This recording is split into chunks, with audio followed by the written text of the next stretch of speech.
Bonjour à tous et bienvenue dans ce Morning Bull Live. Nous sommes le 23 juin 2023. C'est vendredi, c'est le dernier jour de la semaine, c'est la bonne nouvelle de la journée. On a eu pas mal de choses hier pour finalement pas faire grand chose, mais ce qui est assez intéressant à observer, c'est encore une fois cette réaction psychologique à ce que nous annoncent les banques centrales. Comment est-ce qu'on le prend, comment est-ce qu'on le vit, ce qu'on savait et comment est-ce qu'on interprète finalement la suite des choses. Tout ça pour se rendre compte que finalement, aujourd'hui pour aujourd'hui, on ne sait pas trop où on va. On va attendre les 5 prochaines semaines pour voir un petit peu les chiffres économiques qui vont sortir et essayer d'en tirer des conclusions par rapport à ça. En gros, on est en train de faire exactement ce que Monsieur Powell se tue à nous répéter depuis une semaine, mais qu'on a quand même un tout petit peu de mal à comprendre.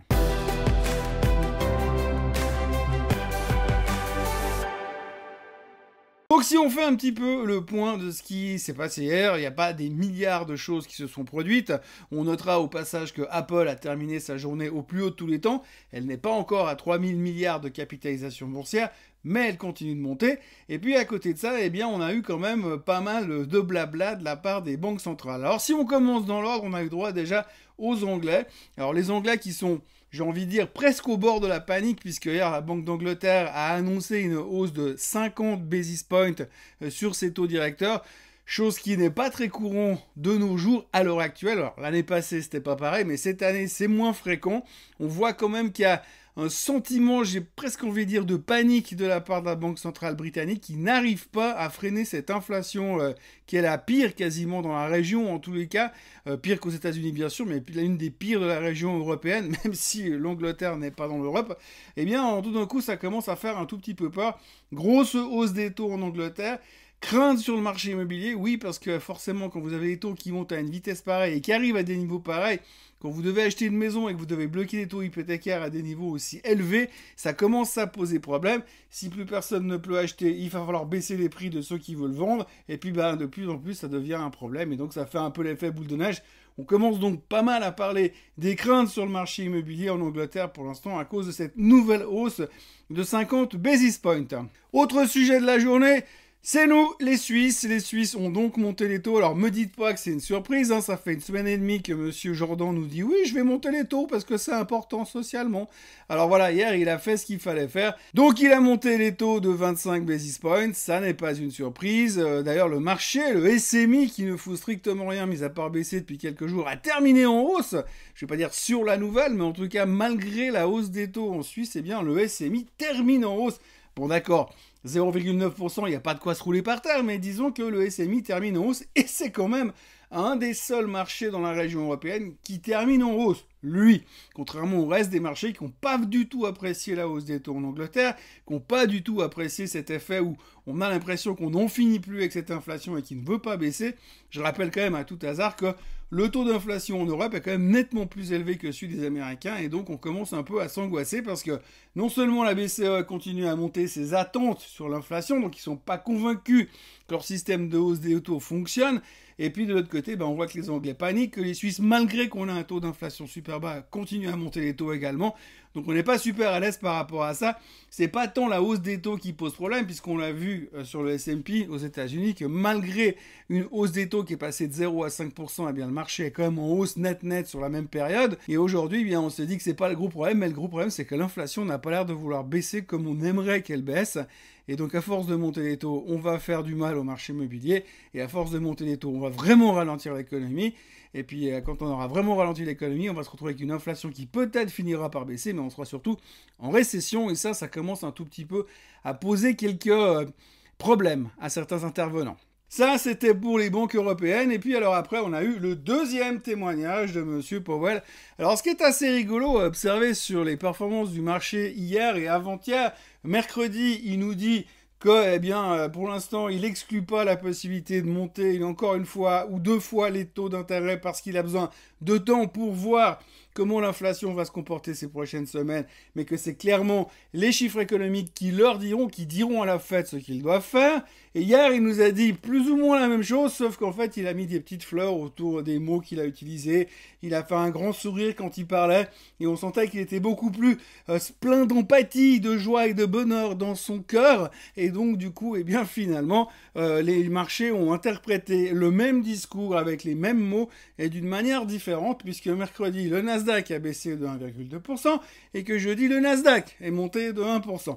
Bref, en gros, même mot, même parole, même explication, même situation, mais on l'interprète d'une manière différente. À 24 heures d'écart, il faut quand même reconnaître que pour ce genre de choses, on est quand même vachement balèze. Résultat, le marché américain termine au milieu de nulle part, mais quand même en hausse, alors que toute l'Europe est en baisse, et on se dit, bon, maintenant, on va voir ce qui va se passer les 5 prochaines semaines. C'est exactement ce qu'il nous dit depuis une semaine et demie, mais nous, on commence à en prendre conscience aujourd'hui.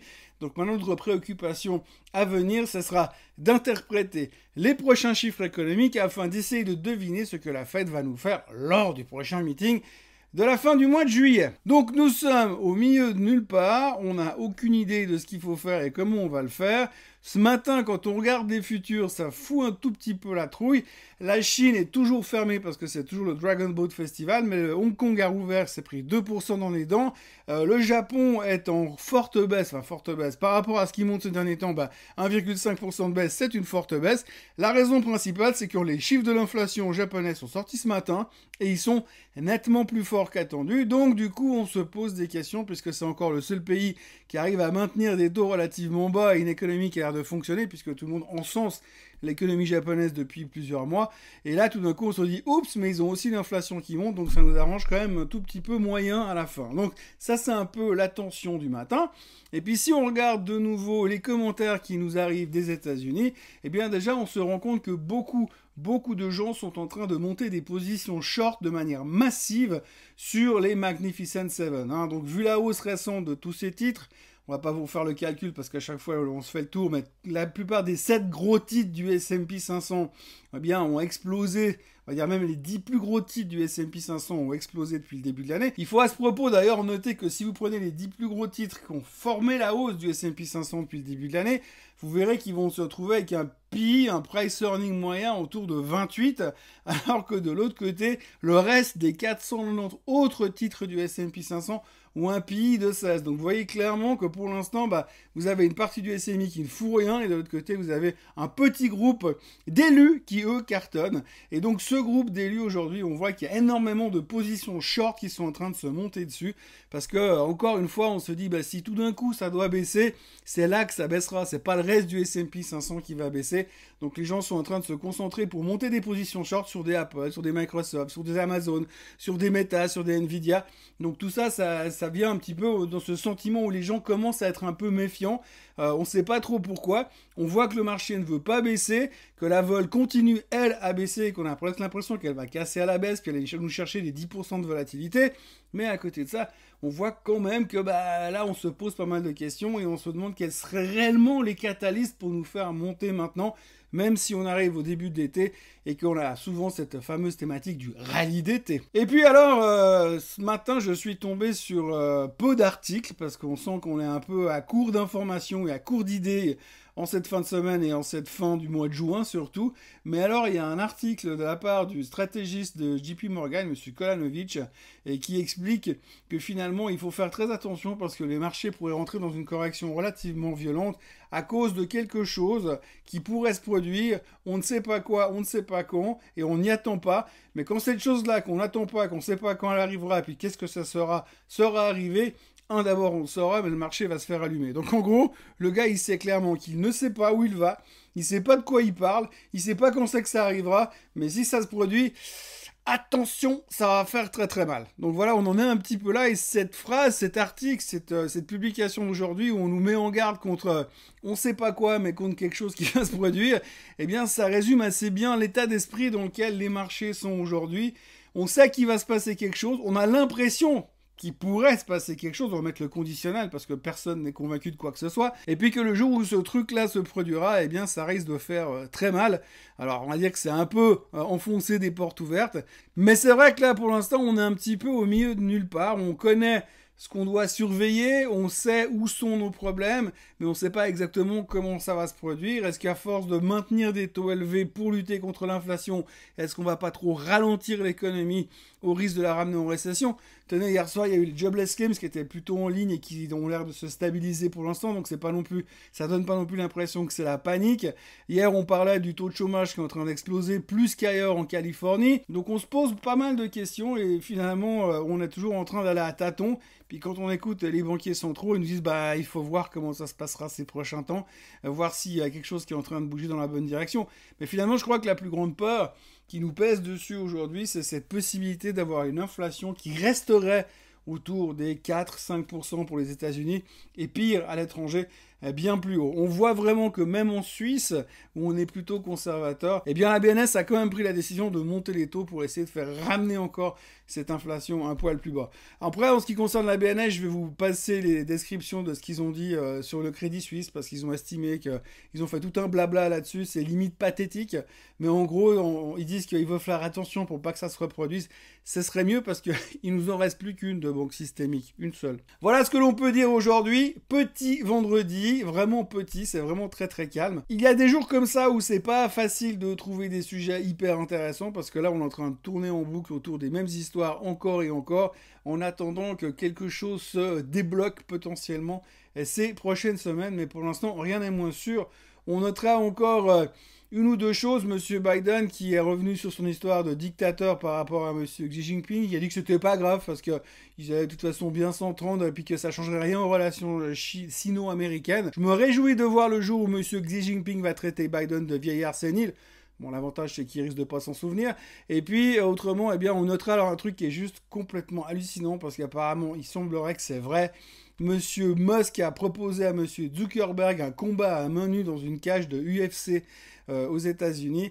Et cet abruti de Zuckerberg a accepté. Donc là, franchement, on arrive à des niveaux où on est en train de tomber super bas. Vivement les vacances! D'ici là, je vous encourage à vous abonner à la chaîne Suisse Côte en français, à liker cette vidéo et à revenir lundi matin pour un nouveau Morning Bull Live et puis dans les heures qui suivent pour un nouveau point de situation hebdomadaire avec le Swiss Bliss. Très bon week-end à tous et à lundi. Bye bye.